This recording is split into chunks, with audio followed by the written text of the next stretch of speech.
सबको जय श्री राम जी की लीला पुरुषोत्तम भगवान श्री कृष्ण नाम ग्रंथ से 15वां अध्याय का पारायण करते हैं। धेनुकासुर का वध। ओम श्री गणेशाय नमः। हर हर महादेव। जय माता दी। जय श्री राम। जय श्री राधे श्याम। इस प्रकार श्री कृष्ण अपने अग्रज बलराम के साथ अपनी कौमारावस्था बिताकर भूखंड अवस्था में प्रविष्ट हुए। ये अवस्था 6वें वर्ष से 10वें वर्ष तक थी। तब सभी ग्वाले परस्पर मंत्रण की कि और वे इसके लिए राजी होगी कि जो बालक 5 वर्ष के हो गए हैं उन्हें चरागाह में गोवे ले जाने का उत्तरदायित्व दिया जाए। गोवों का उत्तरदायित्व प्राप्त हो जाने पर कृष्ण तथा बलराम ने अपने कमल जैसे चरण चिन्हों से वृंदावन की भूमि पवित्र की। ग्वाले तथा बलराम के साथ कृष्ण अब गोवों को आगे किए हुए फूलों, साग, सब्जियों तथा घास से पूर्ण वृंदावन के जंगल में प्रविष्ट होने पर अपनी वंशी बजाने लगे। वृंदावन का जंगल भक्त के विमल मन के समान स्वच्छ था और मधुमक्खियों, फूलों तथा फलों के लता था। उसमें पक्षी चहक रहे थे और स्वच्छ जल वाले सरोवर समस्त श्रम को हरने वाले थे। वहाँ सदा मधुर सुगंधित वायु बहती रहते थे जिससे मन तथा शरीर प्रफुल्लित हो जाते। कृष्ण अपने सखाओं तथा बलराम सहित जंगल में प्रविष्ट हुए और अनुकूल वातावरण देखकर उन्होंने जी भरकर आनंद लूटने की इच्छा की। कृष्ण ने देखा कि सारे वृक्ष फलों से लते हैं और नए नए टहनियाँ नीचे आकर पृथ्वी का स्पर्श कर रहे हैं, मानो वे उनके चरण कमलों का स्पर्श करके उनका स्वागत कर रहे हो। वे वृक्षों, फूलों तथा फलों के इस तरह के भाव से अत्यंत प्रसन्न थे और उनकी इच्छाएं जानकर हंसने लगे। तब कृष्ण अपने बड़े भाई बलराम से इस प्रकार बोले, हे भ्राता, आप हम सब से श्रेष्ठ है और देवता आपके चरण कमलों की पूजा करते हैं। आप देखते नहीं है कि ये फलों तथा फूलों से लते वृक्ष आपके चरण कमलों की पूजा करने के लिए नीचे झुके हैं। ऐसा प्रतीत होता है कि वृक्षों का रूप धारण करने के कारण ये अंधकार से निकलने का प्रयास कर रहे हैं।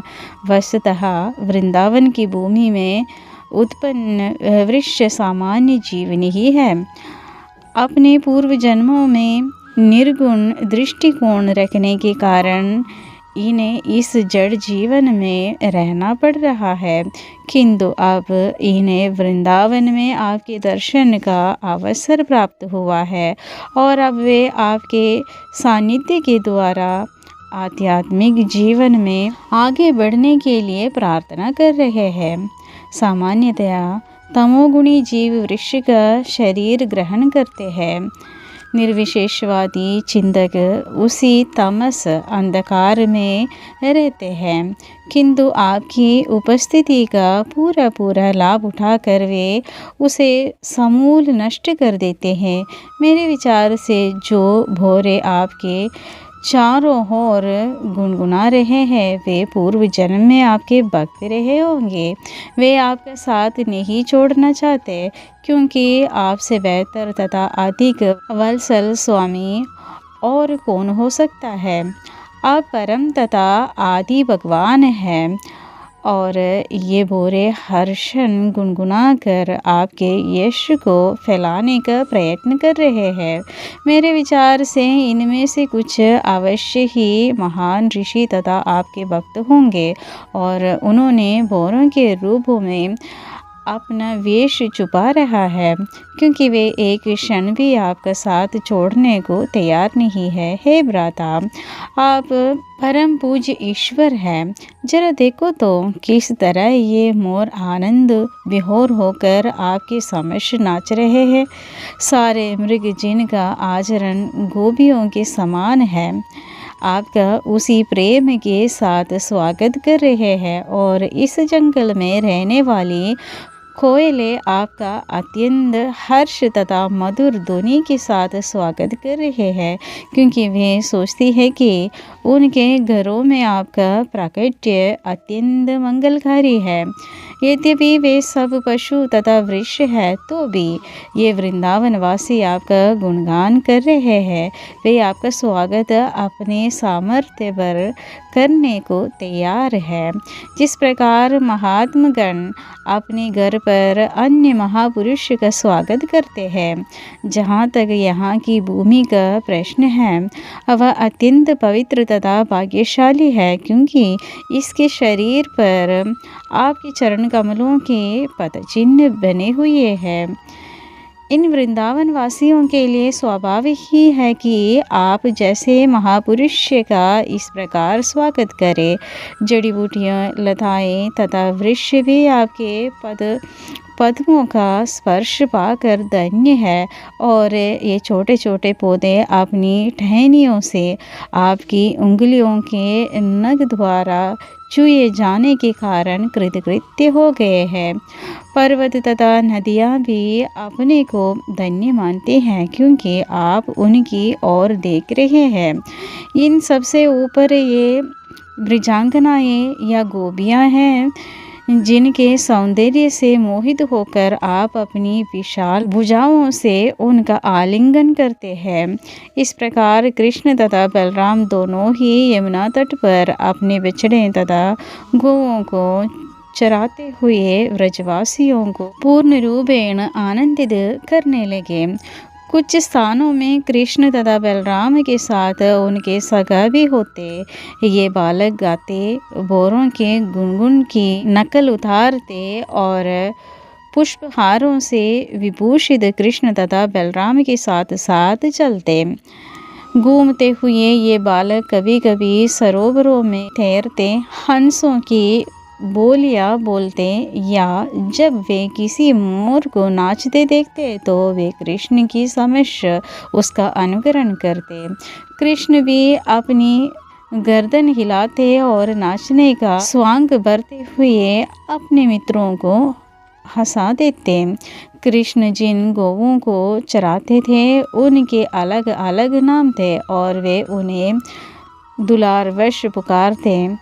कृष्ण को पुकारते सुनकर ये गौवें रिंभाती हुई तुरंत दौड़ी आती है।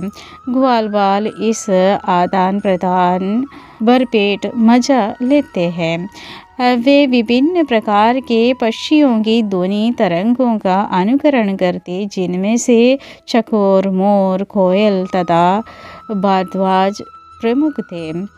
कभी कभी दुर्लभ पशुओं को सिंह तथा चीते की आवाज़ सुनकर डर जाने के कारण दौड़ते देखकर कृष्ण तथा बलराम सहित सारे बालक भी उन पशुओं के पीछे पीछे दौड़ पड़ते।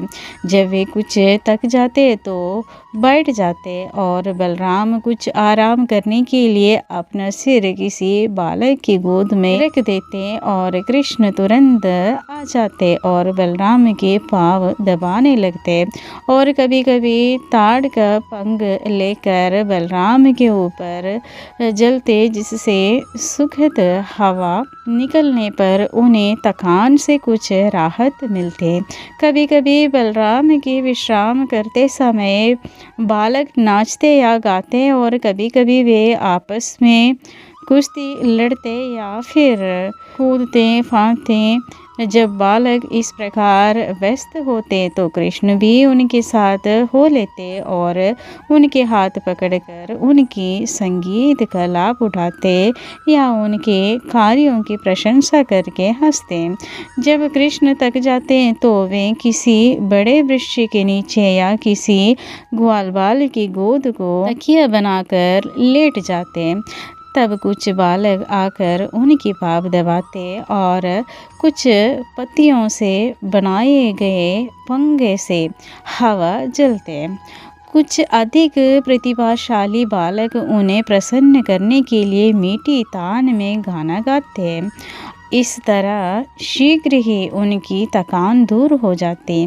भगवान श्री कृष्ण जिनके पाव लक्ष्मी भी दबाते हैं, अपनी अंतरंग शक्ति का विस्तार करके एक ग्रामीण बालक के रूप में प्रकट होकर ग्वाल बालों के साथ मिलकर उनका साथ देते।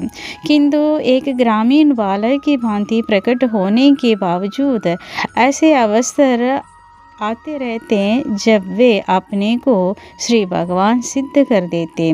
कभी कभी लोग अपने को भगवान बताकर अबोध लोगों को टकते हैं। वे केवल टक सकते हैं, ईश्वर की शक्ति का प्रदर्शन नहीं कर सकते। जब श्री कृष्ण इस प्रकार अपने परम सौभाग्यशाली ग्वाल वालों के साथ अपनी अंतरंग शक्ति का प्रदर्शन करते हुए अपनी दिव्य लीलाओं में व्यस्त थे, तो उन्हें अपनी ईश्वरीय अतिमानवीय शक्ति को प्रकट करने का एक अन्य अवसर प्राप्त हुआ। उनके परम मित्र सुदामा, सुबल तथा सोद कृष्ण ने उन्हें तथा बलराम को अत्यंत स्नेहवश इस प्रकार संबोधित किया। हे बलराम, तुम अत्यंत बलवान हो, तुम्हारी भुजाएं अत्यंत सुदृढ़ है। हे कृष्ण, तुम भी सभी प्रकार के उपद्रवकारी असुरों का वध करने में अत्यंत पटु हो। क्या तुम दोनों को पता है कि इस स्थान के निकट ही तालवन नामक एक बड़ा जंगल है। यह वन ताड़ के वृक्षों से पूर्ण है और सारे वृक्ष फलों से लते हैं। इन फलों में से कुछ गिर चुके हैं और कुछ वृक्ष पर ही पककर लगे हुए हैं। वह अत्यंत रमणीक स्थान है, किंतु महान असुर धेनुकासुर के कारण वहां जाना अत्यंत कठिन है। कोई भी जाकर वृक्षों के फल नहीं ला सकता। हे कृष्ण तथा बलराम, ये असुर एक गधे के रूप में वहाँ रहते हैं और उसके साथ वैसे ही रूप धारण करके अन्य असुर रहते हैं। वे सब के सब अत्यंत बलशाली है, अतः उस स्थान तक पहुँचना बहुत कठिन है। प्रिय भाइयों, तुम ही दोनों एकमात्र ऐसे पुरुष हो जो इन राक्षसों को मार सकते हो। प्राण वैसे वहाँ आपके अतिरिक्त अन्य को ही नहीं जाता, यहाँ तक कि पशु भी नहीं जाते और वहाँ एक भी पक्षी निवास नहीं करता। सबों ने बसेरा छोड़ दिया है। केवल उस स्थान से आने वाले सुगंध का ही आनंद लूटा जा सकता है। ऐसा प्रतीत होता है कि अभी तक उन मधुर फलों का किसी ने भी स्वाद नहीं चखा है। हे कृष्ण, हम तुमसे स्पष्ट कह देते हैं कि हम इस मधुर सुगंध से अत्यधिक आकर्षित हैं। हे बलराम, यदि तुम चाहो तो चलकर उन फलों का आनंद लिया जाए। इन फलों की सुगंध चारों ओर फैल रही है। क्या तुम्हें यहाँ उनकी सुगंध नहीं आ रही है? जब बलराम तथा कृष्ण से उनके घनिष्ठ मित्रों ने इस तरह प्रार्थना की, तो वे उन्हें प्रसन्न करने के उद्देश्य से अपने मित्रों के साथ हंसते हुए उस वन की ओर चल पड़े। तालवन में प्रवेश करते ही बलराम अपनी हाथी जैसे शक्ति को दिखाते हुए वृक्षों को हिलाने लगे। इस झटके से सारे पके फल पृथ्वी पर आ गिरे। फल गिरते ही आवाज सुनकर वहां पर गधे की वेश में वास कर रहा धेनुकासुर उस ओर तेजी से बढ़ने लगा।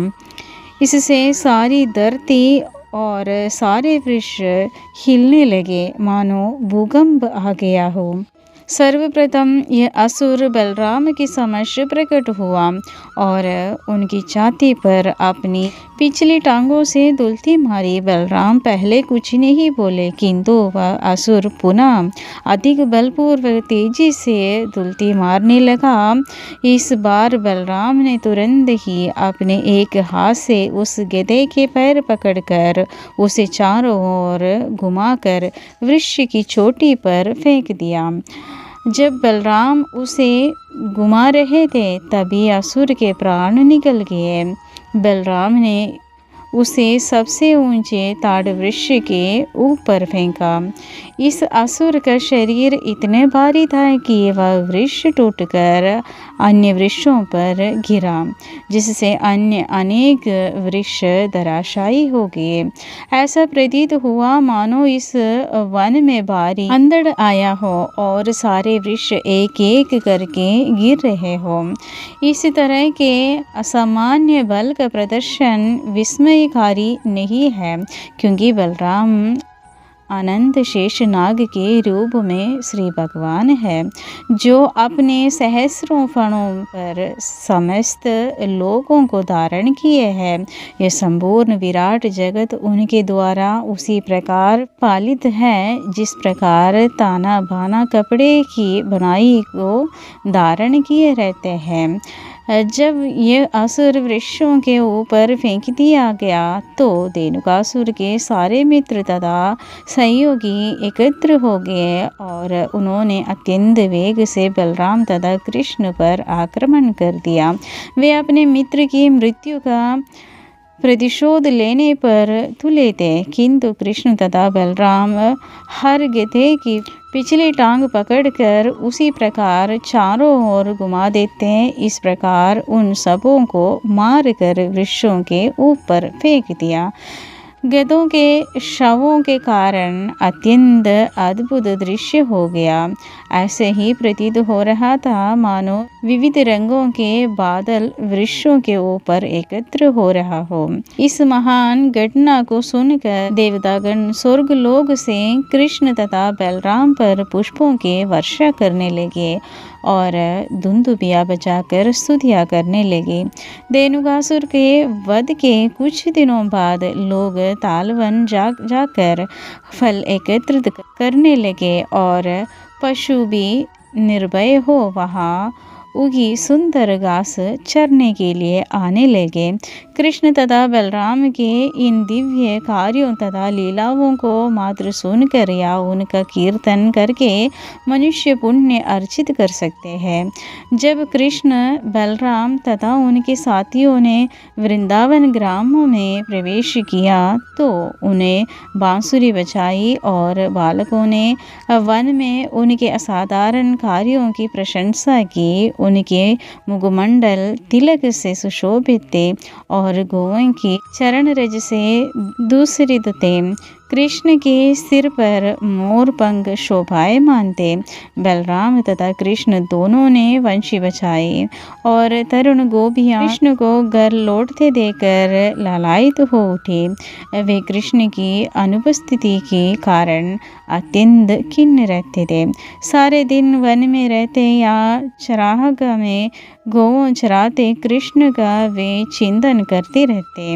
अतः जब उन्होंने कृष्ण को लौटते देखा तो उनकी चिंताएं तुरंत समाप्त हो गई और वे उनके मुख की ओर उसी तरह देखने लगी जिस प्रकार भोरे कमल पुष्प की मधु पर मंडराते रहते। जब कृष्ण गांव में घुसे तो तरुण गोपियाँ मुस्कुराई और हंसी। कृष्ण ने बांसुरी बजाते हुए गोपियों के सुंदर हास्य मुखड़ों का आनंद लिया। तदनंतर कृष्ण तथा बलराम का स्वागत उनकी माताओं यशोदा तथा रोहिणी ने किया और समयानुसार वे अपने लाडले पुत्रों की इच्छाओं की पूर्ति करने लगी। माताओं ने सेवा करने के साथ ही अपने दिव्य पुत्रों को आशीष भी दिया। उन्होंने अपने पुत्रों को नहलाया और वस्त्रों से सज्जित किया। कृष्ण को पीला वस्त्र पहनाया गया और बलराम को नीला और इनके साथ ही उनको सभी प्रकार के आभूषण तथा फूलों की मालाएं दी गई। दिन भर चरागाह के श्रम की थकान से मुक्त होकर वे दोनों ताजा तथा सुंदर लग रहे थे। उनकी माताओं ने उन्हें स्वादिष्ट भोजन दिया और उन्होंने बड़े चाव से सब व्यंजन खाए। फिर उन्हें स्वच्छ बिस्तर पर बिठाकर माताएं उनके कार्यकलापों से संबंधित गीत गाने लगे। जो ही वे बिस्तर पर लेटे कि उन्हें प्रगाढ़ निद्रा आ गई। इस प्रकार कृष्ण तथा बलराम ग्वालों के रूप में वृंदावन के जीवन का आनंद भोगते रहे। कभी कभी कृष्ण अपने बाल सखाओं तथा बलराम के साथ यमुना तट पर गोवें चराते जाते और कभी अकेले जाते। धीरे धीरे ग्रीष्म ऋतु का आगमन हुआ और एक दिन जब सारे बालक तथा खेत में चरती गोवें अत्यंत प्यासी हुई तो वे जाकर यमुना जल पीने लगे, किंतु नदी का जल काली नाम विशाल सर्प के विष से जहरीला हो चुका था। चूँकि पानी इतनी ही जहरीला था, अतः सारी गोवें तथा बालक जल पीते ही तुरंत प्रभावित हो गए। वे सब अचानक जमीन पर गिर पड़े और मृत जैसे लगने लगे। तब समस्त प्राणों के प्राण कृष्ण ने उन सब पर अपनी कृपा दृष्टि डाली, जिससे सारे बालकों तथा गोवों में पुनः चेतना आ गई और वे सब एक दूसरे को अत्यंत विस्मयपूर्वक देखने लगे। वे समझ गए कि यमुना का जल पीने से वे मृत हो गए थे, परंतु कृष्ण के कृपा कटाक्ष से वे सब जीवित हुए। इस प्रकार उन सबों ने योगेश्वर कृष्ण की योग शक्ति की प्रशंसा की। इस प्रकार लीला पुरुषोत्तम भगवान श्री कृष्ण के अंतर्गत धेनुकासुर का वध नामक 15वें अध्याय का भक्ति वेदांत तात्पर्य पूर्ण हुआ। अगर ये अध्याय पसंद आ गया तो लाइक और शेयर कर लीजिएगा, और जो भी इस चैनल को सब्सक्राइब नहीं किया वो लोग भी कर लीजिएगा। सबको जय सिया राम जी की हर हर महादेव।